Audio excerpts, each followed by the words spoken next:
Почитуваме гледачи, добро вечер. За Република Македонија вообичаено се вели дека е прекрасна земја доколку сте богат и здрав. За сите останати, еве бараме решение во емисијата 30 секунди, а наши вечерашни гости се аналитичарот Љузим Фаризи, добро вечер, историчарката Наташа Котлар, потоа политикологот Иво Ранџеловиќ и да прочитам, подпредседател на градски комитет на ВМРО ДПМН Никола Трајчевски. Малку титулова беше подлога, затоа не сакам да загрешам. Добро вечер на сите. Веројатно веќе знаете, но не е лошо да повторам, значи првиот дел на прашањата го одговараме со штоперица, значи мериме на време, за секој одговор секој од нашите гости има 30 секунди. Професорке, да почнеме со вас, може ли? Може. Добро, првото прашање е дали имаше некоја книга која што неделава ви остави впечаток или во изминатиот период не мора да неделава? Конкретно неделава се навратив на книга која што сите добро ја знаат, тоа е за македонските работи на Мисирков, со оглед дека на 16 ноември е неговиот роден ден, а имам своја емисија и таа емисија беше посветена токму на тоа, така што за македонските работи актуелни пред 120 години и сето повторно е актуелно и денес. Благодарам. Вие, Фаризи, имаше ли некоја книга во изминатиот период? Да, и јас, значи, оваа недела сум читал две книги што се во мојот дел, во мојата област, во професионалниот дел. Истражувам нешто за себе, за објавување во меѓународните трудови. Сум читал книгата на Норман Рич, тоа е историјата на дипломатијата, и второто меѓународните договори, односно владините договори на професорот Девис. Тоа е интересно бидејќи ги читам истите во смисла дека случувањата што се случат со државата во интегративниот процес и во спорот за Бугарија, мислам дека ќе ми бидат корисни. Благодарам. Одиме сега понатака. Иво Ранџеловиќ, имаш ли некоја книга што... Има, да. Читам книга која нема никаква врска со македонските работи, за жал. Книгата е на Дейвид Рансимен, е конфронтација на Левијатан во слободен превод, или Confronting Leviathan. Во слободно време не читам преводи, обично оригиналите пред се на англиски.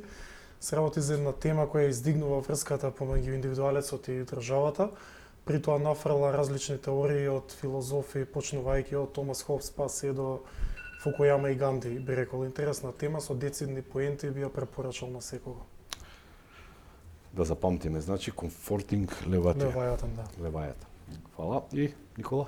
Мало бебе дома, сигурно нема многу време да се чита. Така е. 7-месечниот Стефан не дозволува оваа временска рамка да ја задржиме од една недела една книга, но има една интересна од пред 2-3 недели.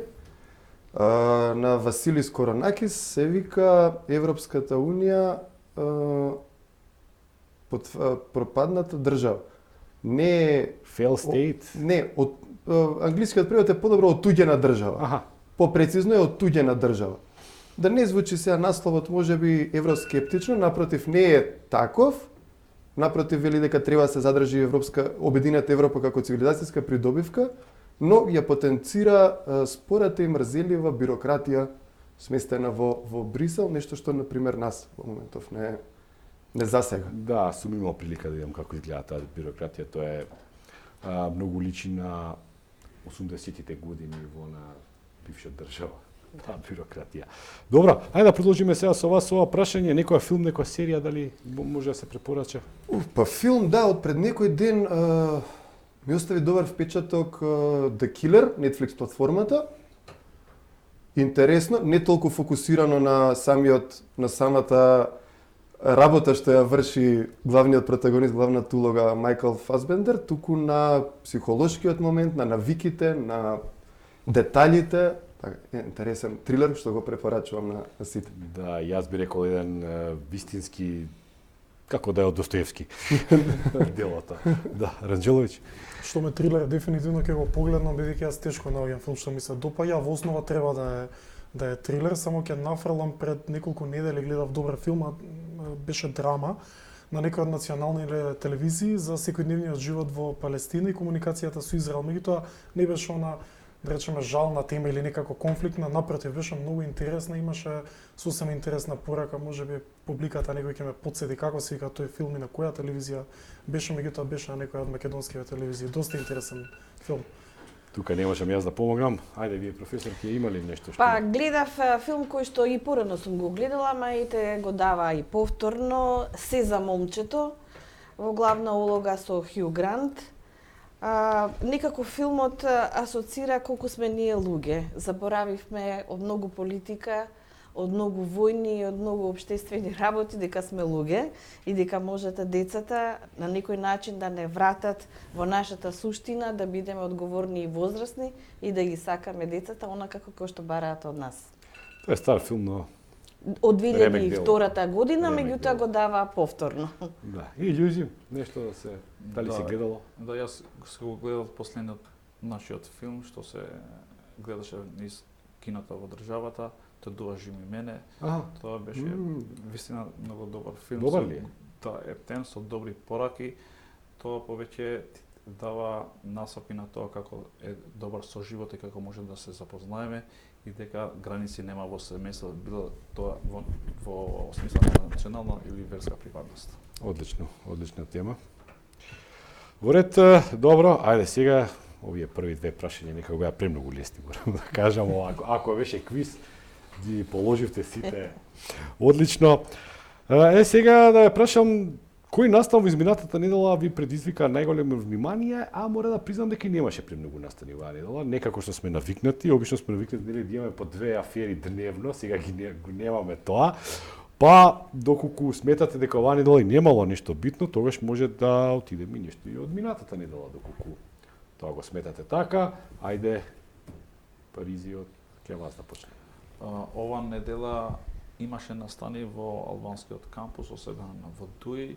Во понеделник, нели, огранокот на ЧАИР одржуваше состанок со припадниците, односно неговите членови, и встави впечаток бидејќи лидерот и министер за надворешни работи Бујар Османи даде некои изјави што не се во реалност, односно изјави кои се поврзани со минатото, односно ја кажува ситуацијата како ние да се наоѓаме помеѓу 2000 година до 2005 година.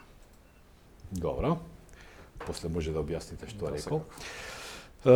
Вие, професор? Бидејќи пред да се состанеме зборувавме за градот, ете јас повторно на градот ќе се навратам, мене ми остави впечаток нечествувањето на ослободувањето на градот, 13 ноември. И имаше една новинарска сторија, новинарот одеше по улиците од градот и ги прашуваше посебно младите луѓе дали знаат што е 13 ноември. Сите не знаеа што е 13 ноември. Ете толку за градот. Толку за градот, за жал, така е. Биако не ми е јасно зашто не организира било какво одбележување. Не е мала работа. Не е мала работа, а знам дека делегацијата на Европската Унија преку одбележувањето на 4 годишнината на Европската куќа во Скопје, тоа го одбележа. Другите го прават за нас. Да. Ранџеловиќ, настан на Јас би неделата. издвоил еден сосема важен настан за кој многу малку се зборува во медиумите, а тоа е посетата на Си Џинпинг во Сан Франциско, прва на било кој кинески представник од 2017 година, и сметам дека е исклучително важна, без разлика што исходот и не беше толку важен, меѓутоа светот се наоѓа во една таква ситуација да оваа посета би требало да одземе повеќе внимание од било што во моментов, и само би надоврзал уште една помала тема, тоа е победата на Педро Санчес во Шпанија и тоа како успеа да изигра таа победа и формирање на нова коалиција, тоа е апсолутно мајсторија во политиката, секоја чест. Со исклучоци, кај нас тука обично политиката завршува на Табановци или на Плаце. Малку имаме ние експерти за Сан Франциско и Си Џинпинг. Да, има исклучоци, се разбира. Следниот петок ќе гостуваат во студио два исклучока во нашето новинарство. И вие, Трајчевски, што мислите, што е Јас ќе ги искористам првите 5 секунди да се надоврзам на професорката Котлер. Ние како градски комитет организиравме настан по повод 13 ноември во понеделникот во јавна соба Public Room, еден мултимедијален прекрасен настан кој што беа гости личности јавни од политичкиот, културниот живот. Поминавме прекрасно, понатаму за тоа. Сега сакам на кратко да поздраваме во целата оваа негативност што ни се случува во држава и општество еден позитивен настан. Младите на ВМРО ДПМН, Унијата на млади сили на ВМРО ДПМН, деновиве е домакин на младината на Европската народна партија, најголемата младинска организација во Европа, а воедно и во сабота ќе се одржи овде Генералното собрание на младината на Европската народна партија во Скопје, што според мене е за настан за поздравување. Секако. Добро, во ред. И сега одиме понатака. Која личност според вас ја одбележа изминатава недела? Ајде, вие почнавте со една личност, може би таа според вас. Па да, бидејќи сме ограничени со времето, значи двата личности што ги наспомнав преска, даде изјава што за мене се катастрофални, дури за еден министер за надвнешни работи кој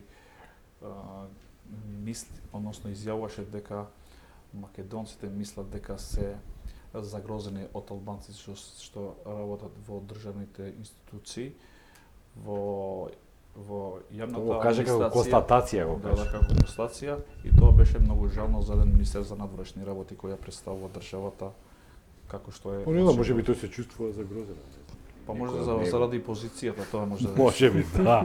Па добро се, ако некој македонец бил министер за надворешни работи, па сега е албанец, тоа разбирам дека се чувствува загрозено. Во ред, за вас, професорке? Хајде да се надоврзам на личноста на неделата на господинот Османи, кој што во изјава, мислам, пред 2 дена беше, спомна дека ќе се напредува без разлика на пречките кои што престојат и ќе се изодат сите можни камења и не знам како понатаму сето тоа ќе оди за да се дојде до успехот, а ако не дојде до успехот, односно до уставните измени, тогаш тој ќе ги кажува по име и по презиме луѓето кои што придонеле за назадувањето на Македонија. Еве, јас сум поздрав до министерот, моето ми презиме. Па ја мислам само треба да го види европскиот извештај, ќе ги види имињата и презимињата. Да. Ги сретнува секојдневно, мислам, вака, по влада, по Раджелович. Јас би избил 2 индивидуи во една жалосна конотација, тоа е смртта на Мето Јовановски, која сметам дека ја одбележува не само неделава, туку целите наши животи, тука и Жарко Лаушевиќ. Мислам дека тоа се 2 индивидуи кои ќе бидат од огромен минус на секој општество и на пред се на Балканот, и сметам дека треба да се угледаме на нивните животни дела, бидејќи никој не е толку важен кој да спомнеме вечерва, не е таков капацитет како овие двајца. Да, секако се сложам. Никола, е повторно на крај. Пак и јас би го споменал тука портпаролот на ДУИ господинот Османи, но во една друга прилика. Сега не и портпарол и министер за надворешни работи. Партиската функција му е портпарол во една друга прилика каде заменик е сега. Заменик портпарол. Да, не, заменик не, председател. не, не, Мислам дека како портпарол настапуваше со една изјава дека кај нив преовладува мислењето дека изборите треба да бидат споени во еден ден, што ги руши ставовите на СДСМ во изминативе 8 до 9 месеци, мислам дека со една изјава. Така да тоа е вака за мене еден интересен. Од искуство знаеме кога има спор помеѓу ДУИ и СДСМ, секогаш победува аргументот на ДУИ. Да, тој го спомена. Да бидеме. Да се знае кон што се движиме. Добро, ајде Никола да не бидете па вие на крај. Значи едно прилично слично прашање, дали имаше изјава, интервју или говор кој предизвика внимание, освен ова што сега го кажавте? Па ајде во истата насока, ќе го споменам гостинот од пред 2 дена, министерот за надворешни работи на Унгарија Петар Сјарто, кој што вака со отфрлање на дипломатските ракавици рече дека тоа што Бугарија го направи на Македонија е одвратно, мислам дека беше изразот што го искористи, и ќе ја потенцирам таа изјава како нешто што мислам дека одбележа неделава. Иво? Имам една мала дигресија со едно интервју на еден историчар, ваш колега на Колумбија универзитетот во Њујорк, Рашид Калиди, кој издвои една многу добра реченица од првиот израелски премиер, тоа е Бен Гурион, каде што вели да бев араб никогаш не би преговарал и не би дошол до договор со Израел, тоа е нормално, ние окупиравме нивната земја. Само ќе се надоврзам на една изјава на Анте Поповски кога се осамостои оваа држава, кога рече татковината не се луѓе со врзани очи. Нека биде тоа потек за денешната тема, да се што ќе кажеме и мислиме оди во тој правец, да бидеме реални, објективни и да не ја љубиме татковината со врзани очи. Да, добро, ред. Вие, професорке. Значи, изјава, нешто, говор некој може би... Мислам, има интервју. изјави, може би оди во некоја негативна конотација. Беше министерката за култура, мислам дека во нејзиниот разговор со бугарскиот колега истакна дека заедно Македонија и Бугарија ги востановуваат и ги разработуваат европските вредности. Што и да значи сето тоа, меѓутоа делува многу чудна таа изјава.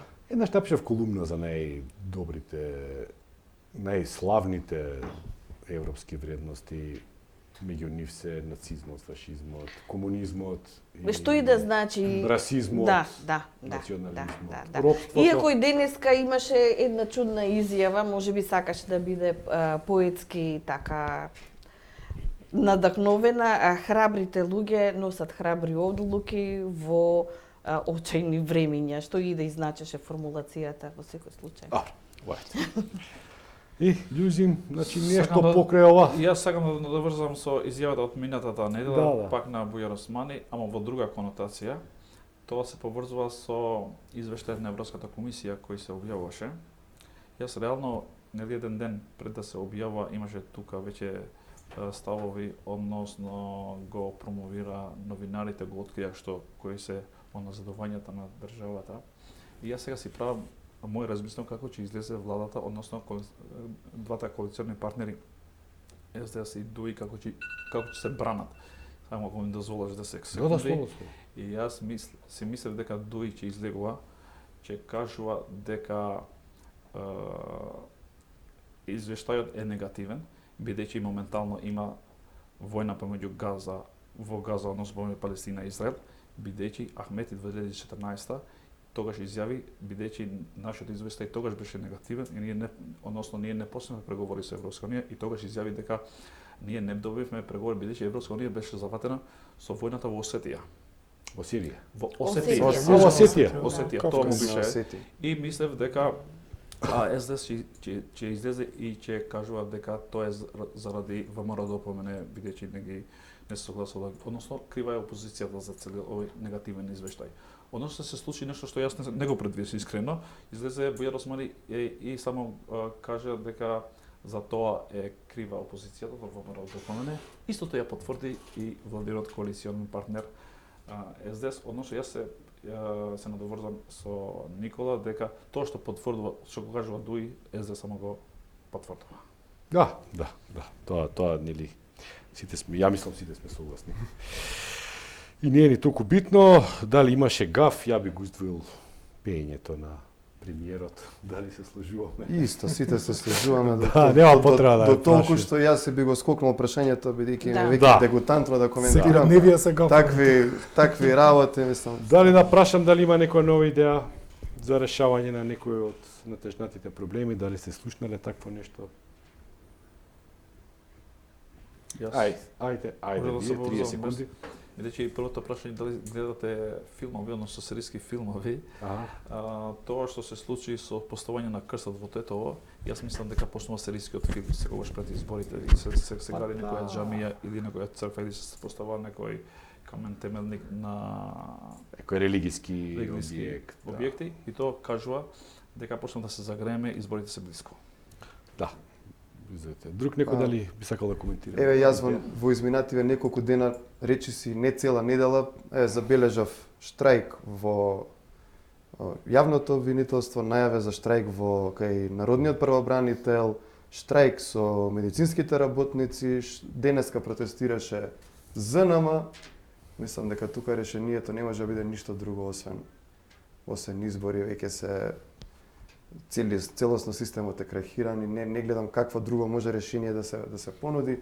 Ако на тоа се надоврземе и со ова што се случува со правосудството, скандали на дневна основа, од избор на судии во Скопска апелација до пресуди за вербален деликт од собраниска говорница, нешто што мислам гимназијалци го знаат дека е дека дека тоа е невозможно да се суди, а не па така е, да.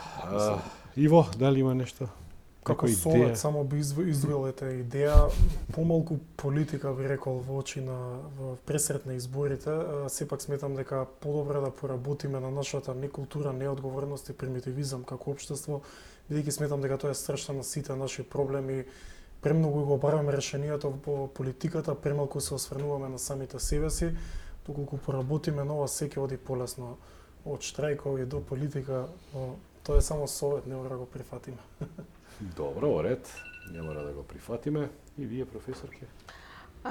Мислам дека само делум на неколку медиуми објавија дека огласот на Бехтел и Енка не е како што треба, имено се бара позиција Познавачи на северно-македонски јазик. јазик или во албанската верзија стои службениот јазик на Северна Македонија, така да не се знае на што се мисли. Да, сега токму ја би се надврзал на ова прашање, значи ако го земеме крайно негативниот извештај кој минатата недела беше нели во темата на Европската комисија во поглед на нашите евроинтеграции и доколку дојдеме доколку се сетиме како претседателката на Европската комисија фон дер Лајен во Скопје кажа дека едва чекаме вашиот вашиот посебен идентитет, нели, уникатен идентитет да го видиме во Брисел. И доаѓаме до нешто што е пракса, нешто што нели се нарекува оглас.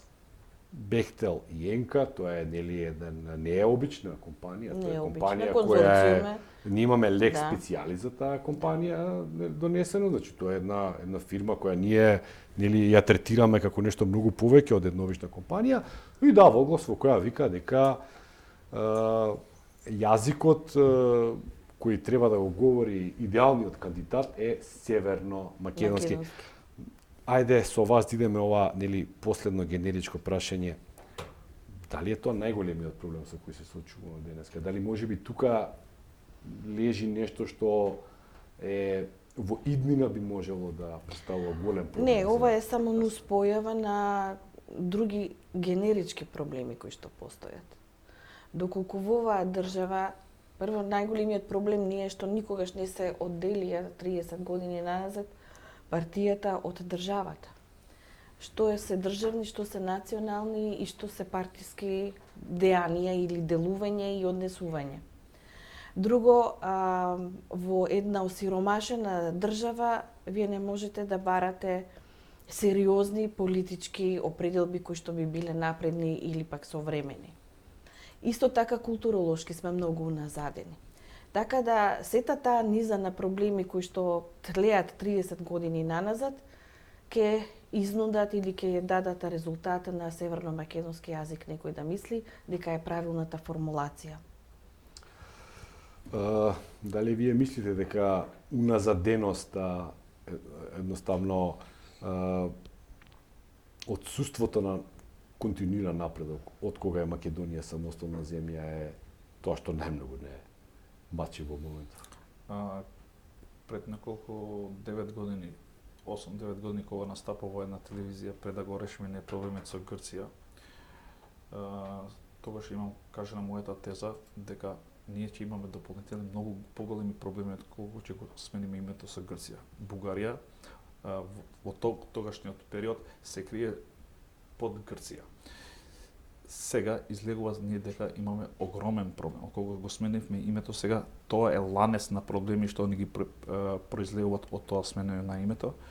Лека полека сега веќе барат тоа македонскиот јазик, македонскиот народ, што ние односно владата упорно ни кажува дека тоа е обележено во Обединетите нации Европска унија, но давањето на тендер над 1 милијарда евра, те сега произлегуваат проблеми како со македонскиот јазик. Јас мислам дека дополнително во иднина, ако продолжат вака, ќе има повеќе проблеми. И тоа се поставува како теза, односно моментално, а тоа ќе биде најверојатно проблем после можеби и во преговорите со Бугарија треба да го договараме и истото. Односно македонскиот народ и македонскиот идентитет. Ние одназадуваме секогаш речиси ние сме сегаш еден чекор назад. Затоа и тие не притискуваат. Јас сакам да се надоврзвам со една филозофија на премиерот на Косово Албин Курти. Знаеш зошто? Една филозофија што ние треба да го подучиме и треба да го имаме како лекција војна. Кажува вака: ние како народ тие сме што ќе одлучуваме како ќе се движиме. Меѓународната заедница е над нас, но не пред нас. Ако ние се движиме, тие ќе не следат. Ако ние застануваме, тие ќе не притискат, одnosno ќе не згазат. Моментално нашата држава е во таа ситуација. Ние само чекаме како странците ќе ни кажуваат, односно тие други ќе не згазат. Да. Буквално е тоа. Ние тапнуваме во место и тие нон-стоп не згазат. Ние ако се движиме и тие ќе се движат, ќе не следат. Но ако ние застануваме, нормално дека тие ќе не газат и после ќе ни стават дополнителни услови и во процесот на интеграција, така и во економскиот план, особено со Бехтел и ЕНКА што ни постават дополнителни проблеми. Замислите од тендер за градење на автопати подосна да го зборуваме тоа. Трајчевски, за вас кој е најбитниот проблем во моментов во Македонија, кој баре ургентно решение? Убава тема започна професорката Котар, се надоврза Љузим. Не може никој да ни наштети колку што ние самите на себе си можеме да си наштетиме. Знаете, кога дипломатските порази упорно ги представувате, ги презентирате како победи, тогаш ќе се случуваат вакви, денеска ексцеси, а утре пракса. Знаете, декларација изгласана во бугарскиот парламент, вие дозволувате да биде внесена во преговарачка рамка, преседан, што првпат се случува, никогаш претходно немало измени на преговарачката рамка за ниту една земја членка, и тоа го презентирате како победа, затоа што викате дека сте преговарале со Брисел, а не со Софија. Но она што го наметна Софија, а го прифати Брисел без ние никако да реагираме, не само што не реагираме, туку и го представуваме како победа, доведува до вакви ситуации, и ова ќе биде само почетокот ако ние на време тоа не го спречиме и дадеме се од себе во иднина да го промениме, што мислам дека ќе биде една тешка битка. Но мислам дека се ќе бидат околностите во наша полза во иднина ќе се промени. Тоа баш тоа последно не сум сигурен. Ќе дојдат избори во Европа за кратко, ќе се промени комисијата, председателна комисија, ќе се придвижат работите и во регионот, а и во Источна Европа под притисок на Украина и на Молдавија ќе мора и ние нешто да направиме. Само треба да бидеме, мислам дека издржливи и трпеливи. Ранџеловиќ, генерално се согласувам со моите соговорници, само би се надоврзал на тоа дека ваквите провокации кои се апсолутно невкусни во делот на Бехтел и ЕНКА и ова со северно-македонски јазик, ние како општество немаме капацитет да се носиме со тие провокации, едноставно секогаш паѓаме на тој дефокус од суштинските проблеми кои ги имаме во државата. Никој од нас не збори за како тоа на држава од 200 км имаме исклучително многу сиромашни луѓе, исклучително ниски плати и така натаму, да не звучи ова како некој популизам, меѓутоа потребно е да почнеме да ги адресираме суштинските проблеми. Не дека ова е пресериозен проблем, дали е македонски или северно-македонски јазик, меѓутоа тој проблем е луксус. Тоа големи општества не може да се носат со тоа, не па македонското. Така да сметам дека паралелно, ако веќе не може прво овие суштинските проблеми, треба да ги адресираме. Досега во Македонија не само што не постои партија, не постои индивидуалец кој се обратил на јавноста за суштинските проблеми, камоли па да ги реши. Не викам дека е лесно, меѓутоа премногу се замајуваме со релативно апстрактни проблеми, а имаме суштински проблеми. Меѓу другото, затоа и бегаат младите и генерира фаза на други проблеми кои пак се враќаат како причина за се ова што не се случува. Како некој бумеранг. Судбиносен. Соговорник Фаризи кажа дека ако стоиме во место, странците ќе не тапкаат под глава, ќе не притискаат и така натака. Ние стоиме во место и ќе стоиме веројатно уште долго време во место. Да не одиме назад за во место, ако е добро да не одиме назад. Ама што назад? Во кој назад? Во кој процес сме ние па да одиме напред или назад? Ние се обидуваме да бидеме во процес, меѓутоа Тоа го правиме со Ние задна намера. глумиме дека сме во Така, процес да го правиме видиме. со задна намера, нема искреност, барем нема според мене политичка волја да одиме во било каков процес, за тоа е делумно крив и народот. Тешко е да исклучите меѓународната заедница, бидејќи меѓународната заедница меѓу другото е најголемен фактор што ние имаме независна држава. Тоа да го имаме во предвид, бидејќи тоа е единствен фактор кој ни ја гарантираше државата пред 30 и кусур години. Така што многу е тешко на некој што условно кажа на овој држава да го избркате така лесно, особено кога сте мала. Никој не вели да го бркаме ние меѓународен фактор. Се согласувам, треба да имаме свој јас, треба да тераме политика онака како што ние сметаме дека ни е потребна. Меѓутоа, нашата неусогласеност, нашата партиска поларизација, како што напомена професорката, не убива во поим. Мислам дека коренит проблем е тоа да денес на луѓето им е поважно партијата отколку државата. Мислам дека и дома, што се вели, брачни партнери веќе не спијат во ист кревет, нели, ако се од различна партија. Мислам дека со таков потенцијал многу е и во место ако бидеме. Тречевски, колку е ова добра меѓународна ситуација за ние да се надеваме за дека може да испливаме од оваа една лимбо ситуација? Вие претходно спомнавте дека набрзо очекувате промени некакви во Европа и Европската комисија, ама немам чувство дека фон дер Лајен нас ни пречи ние да станеме, нас Бугарија ни пречи. Прво ќе се надоврзам на настанот што го спомна Рангеловиќ на почетокот за посетата на Си Џинпинг во Сан Франциско беше, така беше. Една многу интересна и кратка поента вика да не дозволиме надпреварот да доведе до конфликт. Природно е, нормално е, добро е да се надпреваруваме, но тоа не сме да доведе до конфликт. Тоа беше една Тоа Си Џинпинг го кажа. Да, еден краток довоѓај. Видете, не е само Бугарија го наметна проблемот на ниво на Европска унија, благодарејќи на нашата попусливост, нашата сервилност. Немаме ние претходно случај, немаме таква пракса каде што се изменувала преговарачката рамка за било која претходна членка од тие 27. Што значи тоа? Дека сме имале претходно, пред францускиот предлог сме имале и други предлози. Имаше германски, мислам дека имаше португалски претходно, беа отфрлени каде? Во Софискиот парламент, во Софиското собрание.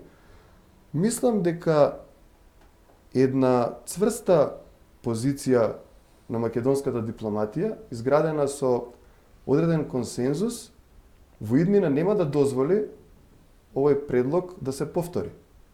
И мислам дека тука треба да ја насочиме нашата енергија, нормално кога за тоа ќе се создадат услови прво дома, а потоа и во Европската унија, и во Брисел. Фаризи, дали вие спитате дека е можно да дојде до нова промена на преговарачката рамка, ако се подобрат условите? Јас ќе се надоврзам со Никола, исто дека во иднина ако се променат, односно има промени во Европската унија, односно бидејќи во тек се промените, односно победуваат сега веќе десничарските партии. И јас мислам дека може да се промени ако ние мудро играме и имаме луѓе кои вистина го знаат проблемот, кои се експерти во областа и знаат како да се извадат од оваа ситуација. Знаеш што за мене многу интересно.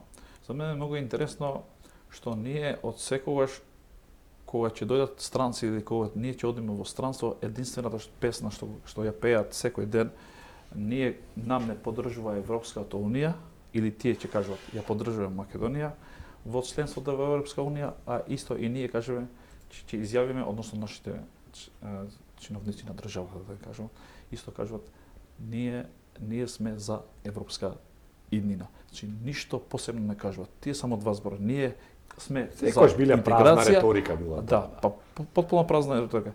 Никој не кажува, односно, знаеш што е проблемот? Проблемот моментално кај нас што ние можда во преговорите направивме кардинална грешка. Бидејќи тогаш не се вклучи опозицијата заедно да имаме државнически став и да преговараме со Бугарија. Кога тие тврдоглаво отидоа да преговарат со Бугарија и нормално тие ти стават, односно ти наметнуваат услови, особено бугарите да се вметнуваат во уставот. Јас мислам дека тоа не е толку проблематично. бидејќи има и други националности кои се дел во уставот. Но пакетот како пакет што ни се дадена како услов наш, мислам дека е многу проблематичен. Во иднина тоа уште еднаш треба да се преговара и пред се треба да имаме гаранции јасно пишани и најверојатно некоја резолуција што треба да ја донеса и Европската унија дополнително и Република Бугарија во идниот во патот кон нашата интеграција во Европска унија, односно во дел на отварање на поглавјата на Европска унија, односно процесот на интеграцијата. Вие што мислите? Јас што мислам? Мислам дека ние многу лесно се откажуваме прво од водењето на самостојна независна надворешна политика. Мислам дека тоа нам не стои уште од 91-та година па наваму. И претходно немавме независна. Ние сепак имавме поголема самостојност во водењето на надворешната политика, иако бевме во Југословенската федерација. Тоа е интересно. Да. Друго, во тоа време нашите институции беа многу појаки и многу повеќе консултирани и активни во политичкиот и стопанскиот живот отколку сега. Затоа периодот кој што беше до 91-ва ние многу лесно го заборавивме или сакаме да го заборавиме, меѓутоа има многу нешта од кои што па ние може многу и да превземеме и да ги примениме. Во тоа време имавме и едни јасномски одредби дека државата некоја направил, без разлика што е во овој формат. Но оваа држава е извојувана од страна на македонскиот народ и народностите во тоа време кои што биле активни во Македонија. И сите биле активни во народот. Сите биле независно, меѓутоа тоа е еден момент кога вие се вклучувате во една антифашистичка коалиција, која што е победоносна во тој период, ви се дозволува на овој простор во рамките на Југословенската федерација да имате таа држава. Меѓутоа и оние кои што беа во Егејскиот дел и во Пиринскиот дел на Македонија учествуваа во асновските одредби. Така да ние во 91-та година многу лесно од тоа се откажавме, иако корените на нашата независност ние треба да си ги бараме многу подлабински. Од 91-та натаму морам да признам дека ние не водиме соодветна надворешна политика која ќе се темели на автохтоните македонски потреби на овој терен кој што е Македонија. Знаете, Индира Ганди на времето викаше, во нејзино време тогаш била Индија 800 милиони луѓе, колку луѓе имаме, толку проблеми имаме. Така да и во Македонија, ако сме милион луѓе, имаме милион проблеми. Ако сме 2 милиона, имаме 2 милиона проблеми. Меѓутоа, ние не изградивме таква надворешна политика која што ќе извира од самиот внатрешен простор и ќе може да се носи и со притисоците од надворешната, од меѓународната заедница, но исто така и ќе знае умешно да преговара со представниците на земјите од регионот. Морам да признам и во создавањето на Преспанската спогодба, па и во добрососедскиот договор со Бугарија, јас не видов луѓе од занает да бидат вклучени во создавањето на нивната содржина или пак да ги проектираат што ќе произлезат последиците од тие договори.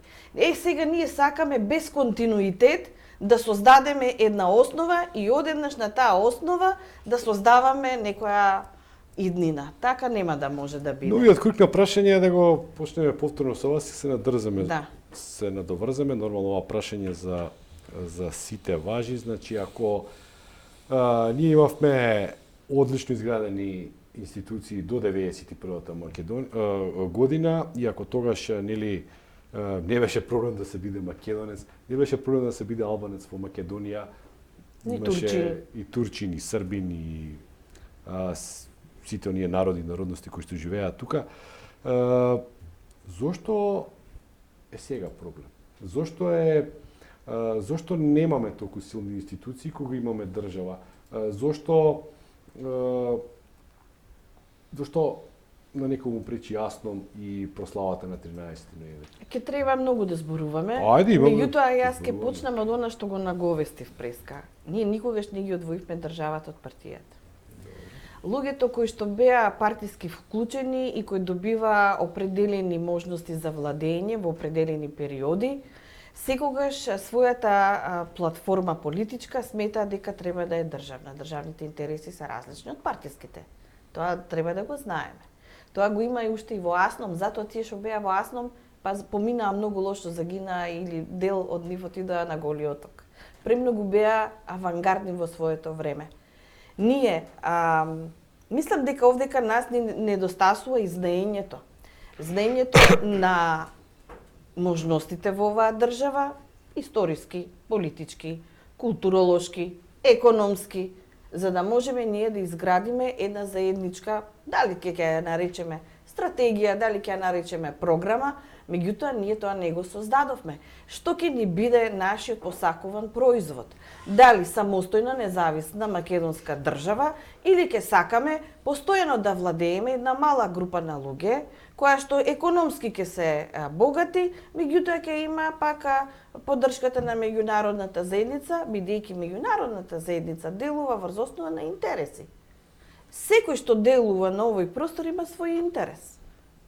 Па и фон дер Лајн, ако ја земеме, ја спомнавте неколку пати, тие имаат свој интерес на овој простор. Не затоа што ние сме многу добри или па ние сме многу лоши. Апсолутно. Вие, Фариди, што мислите? Јас сега масе да се надоврзам со преска, со професорката што кажа.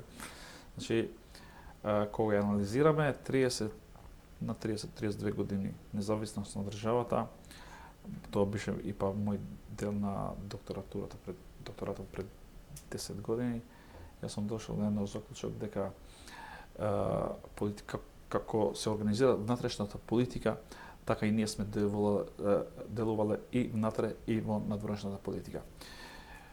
Без тоа да навлегувам во надворешната политика, како биле тие одлуки, дали биле штетни на државата, дали не се штетни. Туку како потврда, како генералка. Тоа после сосема друга тема, колку ни наштетувале тие внатре во внатрешната политика, односно и во надворешната политика дополнително.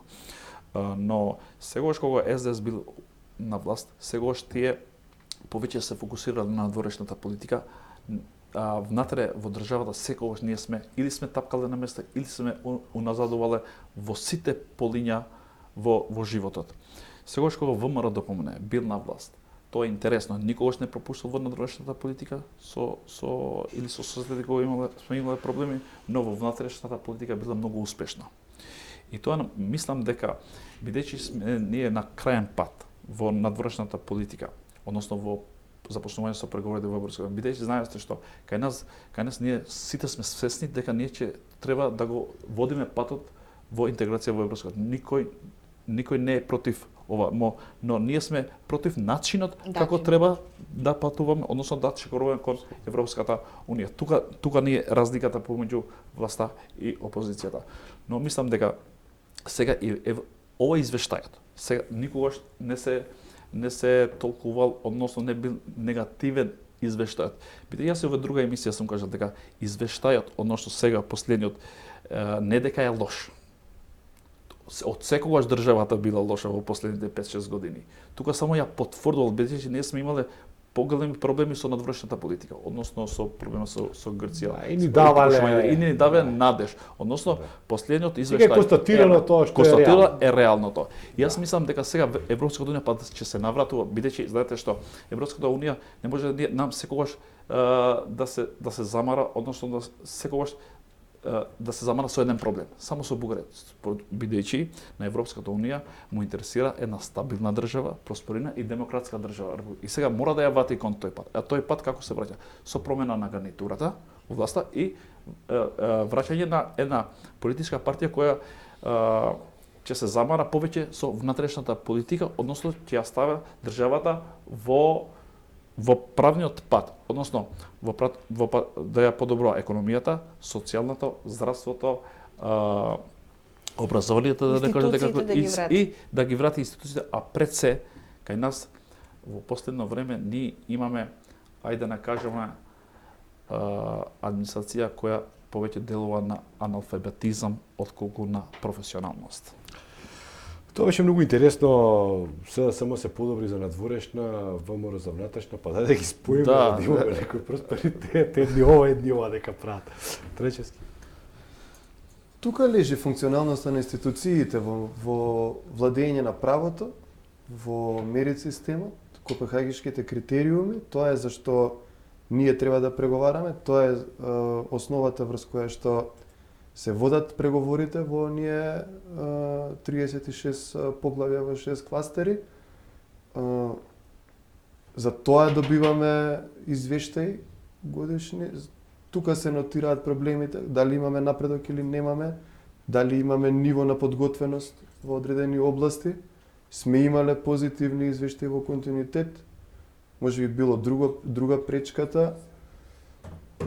Пречките ги знаеме. 30 години беше со Грција, сега последните години со Бугарија. Добивме ветување, дури поставивме референдумско прашање дека прифаќаме договор кој што ќе не однесе во НАТО и ЕУ, но тоа очигледно не се случи.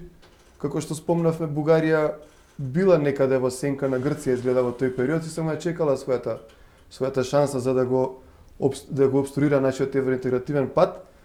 И затоа велам дека добиваме веќе помош од надвор, добиваме помош од земји членки, сериозни земји членки на Унијата, кои што велат дека тоа што го прави Бугарија е нелогично, ненормално, дека е спротивно на интересите на Европската Унија и ние мораме да се свртиме кон внатре, да се свртиме кон тие копенхагешки критериуми, кон владење на правото, како мислам дека како топ приоритет, како врвен приоритет владење на правото и дури тука сум и за радикални промени во правосудната власт.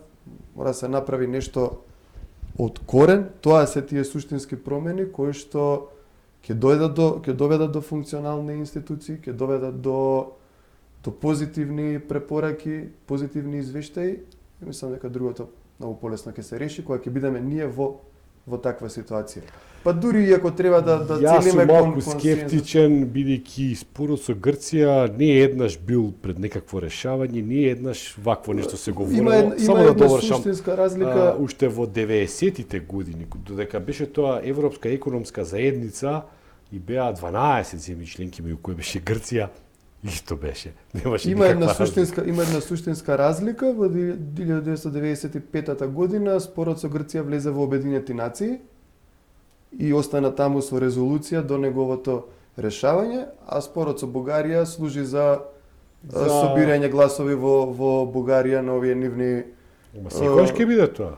Не се согласувам дека секогаш ќе биде. Они влегува во една длабока политичка криза со одржување на 6, мислам дека избори во рок од 3 години. Тие се во длабока политичка криза, тие се нотирани како најсиромашна, најкорумпирана држава во Европа.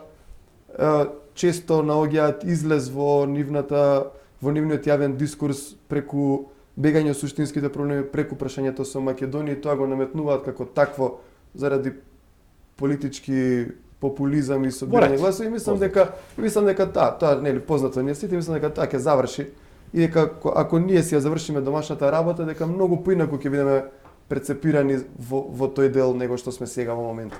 Раджеловиќ, ќе се навратам малку назад во прашањето, бидејќи го спомнавте контекстот на Југославија, сметам дека демократија е луксус пред се за општество на Балканот, конкретно за нас, како што сме сведоци во многу делови во светот таа не успеа. Посочивте позитивна референца на Македонија во рамки на Југославија и се согласувам дека ние немаме традиција на институции и тоа е коренот на сите овие проблеми. Ние немаме никаква одговорност кон државата. Значи не треба да сте многу паметен една клупа да стават во една општина па ја кршиме. Немаме сенс за колективното. Сега со сета почит кон насном македонската државност никогаш не била изворна, таа била контекстуализирана. Македонија секогаш била држава во рамки на нешто поголемо од неа. Дали е тоа Отоманска империја, дали е тоа СХС, дали е Југославија. Значи, ние немаме едноставно традиција за да се справуваме такво нешто.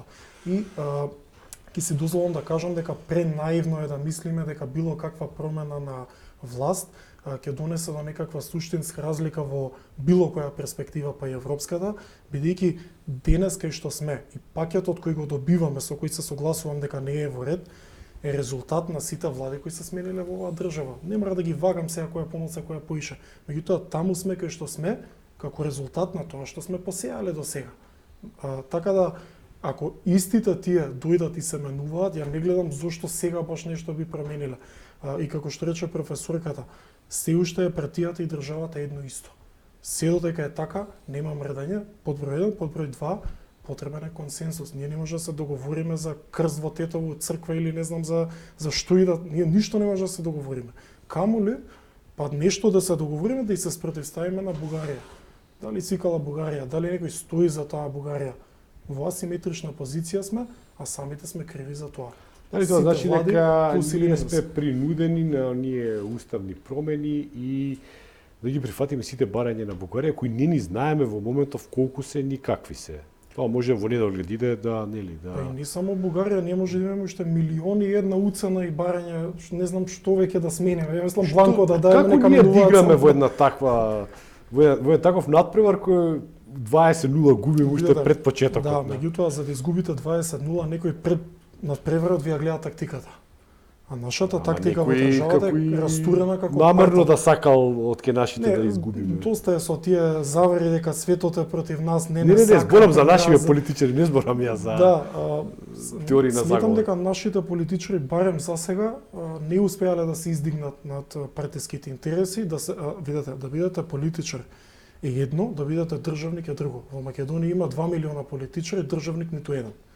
Државник значи да жртвувате собствената кариера за државата.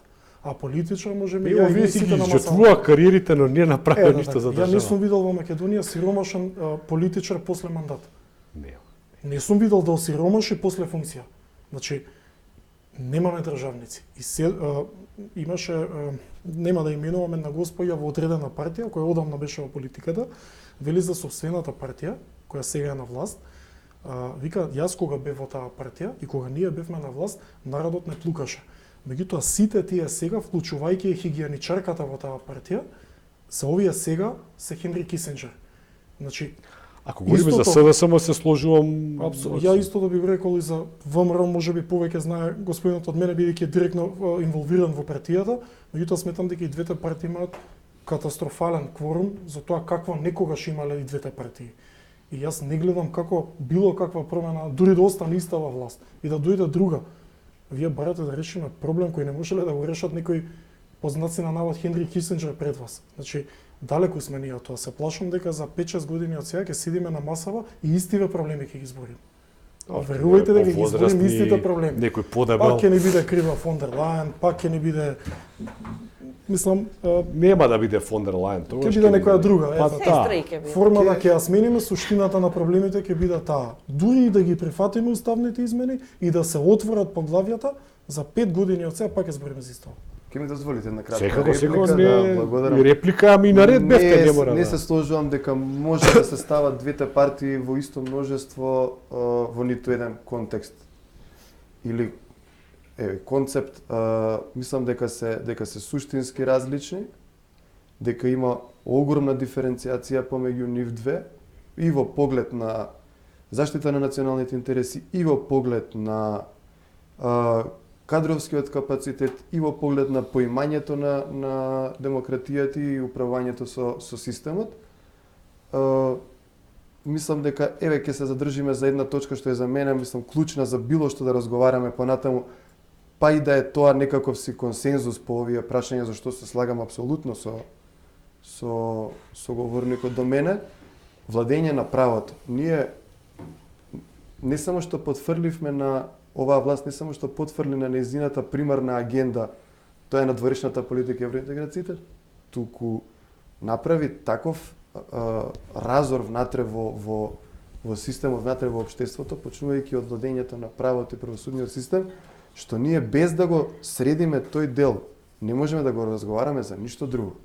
И тука не се согласувам дека ние можеме да бидеме на било каков начин исти едни со други, бидејќи вакво нешто не било до сега предвидено, мислам не било вакво нешто нотирано до сега изминативе, не знам, 15 или 20 години.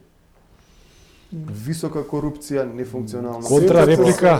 Не нешто што е одлика на овие 5-6 години владење. Дали има потреба за контрареплика или да иде понатаму? Чисто, мислам, ја не сум партиски определен и немам сега овде некаква интенција да бранам нечии партиски интереси, меѓутоа генерално судството е производ на партиското раководење на оваа држава.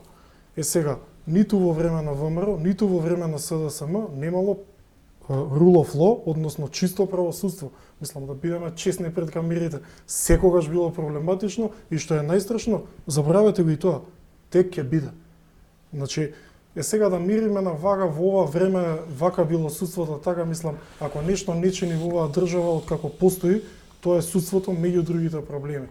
Сега, едните ќе кажат, нели, вака не било како што е сега, другите ќе кажат како што беше порано и така натаму, меѓутоа констатираме дека никогаш не било добро. Мислам дека барем за тоа би се согласили. Јас не се сеќавам кога било добро судството во Македонија, кој да е на власт. И зашто да ми даде тоа импулс дека тоа ќе се промени, мислам. Убаво го карактеризираше, не добро е едно, а ова што се случува катастрофално сега е сосема друго. Мене ми беше поентата околу тезата дека едните и другите тука не се согласувам и нема да најдеме заеднички јазик околу тоа и мислам дека разликата е суштински евидентна на секое поле. Форизи, да продолжиме со она што беше нели оригинално како прашање. Имаме ли ние шанси? Моментално државата се наоѓа во тешка ситуација, тешка состојба, особено во внатрешниот план. Ние моментално имаме држава партија, партија држава. Се додека ние не правиме големи реформи, особено во судството и во јавното обвинителство, а дополнително после и во јавната администрација, односно на носителите на функција, бидејќи од таму треба да почнат реформите, тогаш ние вистина во иднина тешко ќе биде со нас. Знаете што, јас сакам да се надоврзам. Идејата порано беше за да имаме ние надворешен јавен обвинител, односно странски, така натаму. Јас мислам дека во нашата држава има многу способни луѓе, има многу честни луѓе и луѓе што ја сакат државата, ја сакат правото. Односно ние треба да носиме ветинг, таков ветинг како во суштина како што се случи пример во Албанија. И во Романија, мислам. И во Романија, да. Ние треба да имаме ветинг каде сите јавни обвинители и судии треба да влегуваат во тој. Кој ќе му суди, пример, денеска, кој ќе му суди на некој функционер ако против него има некој обвинение. Обвинителот и судијата се во крвна врска или во внатре се Во крвнострото се, да. Во крвнострото или се членови во партијата заедно таму или се договорат. Кај се видел ти министер за надворешни работи или икс министер во владата да седи заедно со јавниот обвинител да јадат и да пијат. Тоа се случува само во нашата држава. Знаеш што е ситуацијата? Ситуацијата е вака. Пример. Не можеш ти владин носител на некоја функција, директор на јавно предпријатие, директор на централна власт и така натаму, да донесува одлука некоја институција и го потврдувате неговото вина, односно во административен управниот дел и тебе да те казнува, ти да продолжиш во истата функција. Тоа се случува кај нас, тоа под автоматски, значи треба да се извести антикорупција да го известува влада и тоа за 2-3 дена одма, односно да го разрешат од функцијата на директор на јавно предпријатие, министер или било што. Кај нас не. Донесуваш одлука, го казнуваат, тој ја плаќа казната и се продолжува тој на истата функција и го злоупотребува работното место, односно функцијата на таа институција која врши таа должност, односно таа работа. И второто, ние мора да правиме реформи и во јавната администрација, односно таа да биде професионална и да му служува на граѓаните, но пред се да биде надвор од тие тесно поврзани партиски војници, односно линкови. Гледате, државната администрација многу е лесно, пример. И јас сум да се согласувам кога след изборите, кога ќе има, пример, сакаш да се замажеш со политика, не е проблем.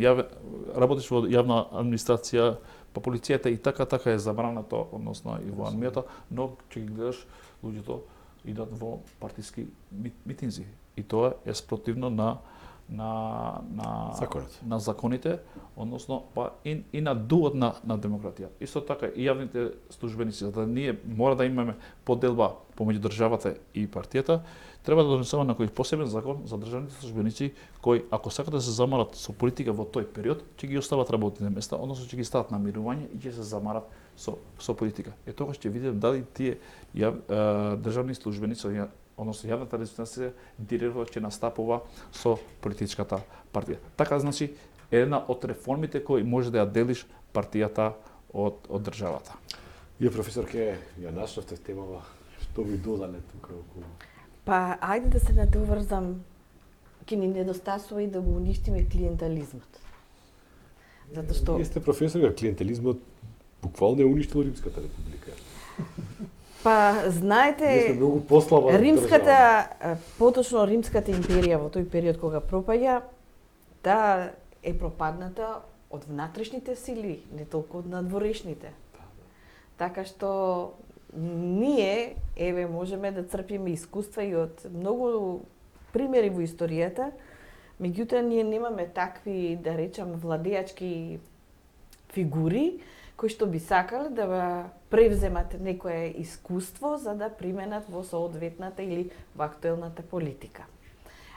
Неодамна го слушав професорот Јован Донев и спомна дека многу е чудно што во Македонија кај нас имаме партии со илјадници членови.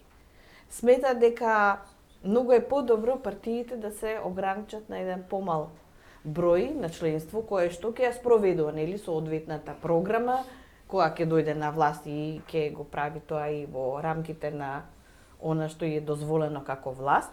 Меѓутоа, за да не ни се случи повлекувањето на армија луѓе кои што се гледаат себе си со определени интереси или вработувања како син, татко, премиер и така натаму. Да се вработат. Да се вработат ситни некои интереси или услуги да се завршуваат. Мислам дека ние многу страдаме и од таа работа.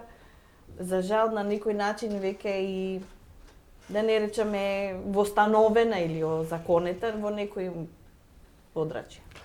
Ја мислам дека тука некаде би требало ова да го привршуваме овој разговор и еве со вас би го почнал тој последен круг, колку сакате говорете, нема никакво ограничување. Како ние сега да излеземе од овие проблеми? Како ние да излеземе од оваа криза во која ја не верувам дека Македонија никогаш се нашла? Никој да не функционира ниту еден дел. Јас не случајно го спомнав терминот култура. Значи јас кога велам култура не мислам некој дали е воспитан или образован. Знаеме што мислите. Да. Нам повторно ќе речам, нам ни треба сериозна политичка култура, но и економска култура. Дали забележуваме во целиот овој простор како се однесуваат луѓето кои што ја носат економијата или го носат стопанството? Дали тоа стопанство е заедно или на иста линија со она што представува внатрешна политика во државата? Дали пак оние кои што претендираат да владеат ќе имаат свест и совест или ќе настапат како Цацко во еден скеч: гласајте за мене за да мене ми биде убаво. И онака не ви е убаво. Мислам, ова го кажувам бидејќи сметам дека ситуацијата е многу сериозна. Знаете, во очајни времиња нам ни се потребни и херои, и јунаци. Така што во моментов, да бидам искрена, јас не гледам таков некој јунак кој што има визија и кој што ќе ги изнедри сите добри работи во овој внатрешен простор и да ги канализира и во внатрешната и во надворешната политика. Ние додека не расчистиме со луѓето кои што ја сватиле политиката како добар бизнис, нема да одиме напред. Ако не расчистиме со луѓето кои што создаваат економски добра во оваа држава, а не ги наменуваат за општествено добро, туку само за лично, исто нема да одиме напред. Ако ни е разнебитено образованието, бидејќи не случајно го спомнав примерот со 13 ноември. Тој е недостаток на наобразба. Ние не сме веќе образовани, а со тоа и не сме ни воспитани. Ние имаме сериозен проблем во односи на образованието, на широкото образование, не мислам на потесното. Ако имаме ние сериозен проблем во сите сфери на општественото живење, еве нашиот муабет детектираше многу проблеми. Ние нема ништо да направиме. Јас на вистина би сакала тие што претендира да ја добијат власта, да им успее да постигнат некои придобивки во некоја напредна, нели, политичка дејност, меѓутоа јас се плашам дека нив им треба многу, а можеби не им треба многу ако единствено се свртат и се откажат од овие сиве негативности кои што ги спомнавме, од корупција, од клиентализам, од ненаобразба, од незнаењето. Ке ве молам, Преспанската спогодба и овој договорот само луѓе кои што се неписмени можеле да ја создадат како содржина. Затоа што ние сега имаме проблеми, рецидивите од тој проблем ние сега ги трпиме. И слушаме формулации северно-македонски. Фаризи, има ли чар? Да, има чаре. Кај нас треба да дојде државник кој вистина ја сака државата. А кој е тој сега? Ќе се најде. Добро. Треба да се рециклират. Ние знаете што е проблем. Проблемот е што ние ги гласаме истите луѓе. Ако ги гласаш истите луѓе, тие државниците не може да тие не идат секој ден. Тие треба на избори, кога ќе дојдат времето на изборите, народот треба да прогласа како променик. Пример, кај нас во албанскиот дел 20 години не владе иста структура која освен што која не е способна, замислете да го применува уставот. Ни 20 години слушаме истите, го донеселе законот, 5-6 пати законот за употреба на јазиците. 10 пати слушаме дека како го отворат и го легализираат универзитетот. Неколку пати за употреба на знамата. Исто, а замислите или вработувањето во јавната администрација според процентот што е во населението. Ама тие се обврски на уставот. Значи тие не го знаат поимат устав, што значи 20 години исто да го кажуваат, односно тие го примаат уставот што е највисокиот политички акт кој сакајќи, не сакајќи треба да се применат. И јас како правник го гледам на друг начин. Тие се искажуваат кај народот дека ние сме уставот и ние може да го применуваме уставот и го Па имаше и несрекни изјава Ахмети, ние сме господарите на Македонија, мислам.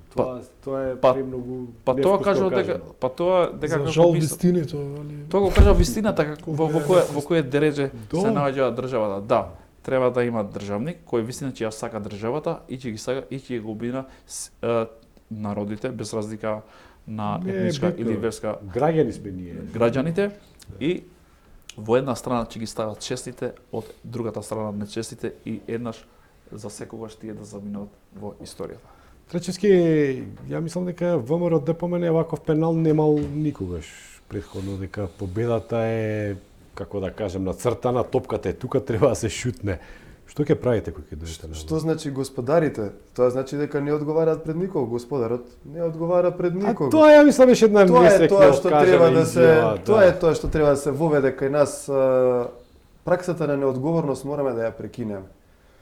Пеналот, како што рековте метафорично, ќе го постигнеме, гол ќе дадеме од пенал. Но после тоа, После што ќе правиме? после тоа треба челична волја, треба многу работа, треба многу упорност и пред се владење на право. Да бидеме искрени овде дека праксата на неказнивост, ако продолжи понатаму, без разлика... Беше ВМРО ДПМН претходно на власт и слушнавме за оние тефтерчиња за судиките кај Мијалков. Ке го имали пак тоа? Немаме веќе шанси за користење. Немаше шанси, Нема веќе. последната шанса. Ова е дефинитивно последната шанса. Од тука понатаму нема. Ако оваа шанса не се искористи на правилен начин, ако сега не ги поставиме основите на она што треба да значи политички систем во една демократска држава, на она што треба да не води навистина напред кон Европа со суштински промени и пред се уште еднаш да кажам владење на право и мора да има право и правда во оваа држава, за да можеме било што да направиме на институционален план, да можеме да зборуваме за услуги кои што ги нуди државата, за здравство, за образование, каква е таа економија без образование. Стожерот на една економија е образованието. Со кои кадри, со кој пазар на труд, како каде ќе излеземе ние, како ќе ја движиме ние економијата, на што како ќе го подигнеме бруто националниот производ ако нас образованието не ни е поставено на здрави нозе, на здрав темел, а не да имаме цела учебна година без учебници. Да имаме случаеви како онкологија, да имаме реизбор избор на судии во апелација за кој што судски совет тотално партизиран, со кадри кои што немаат апсолутно никаква CV, никаква биографија за да бидат во тој судски совет.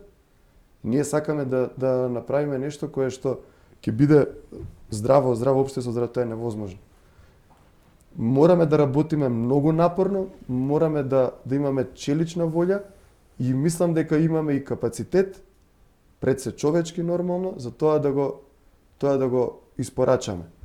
И како што кажав, ќе напоменам уште еднаш, втора шанса нема да имаме. Благодарам.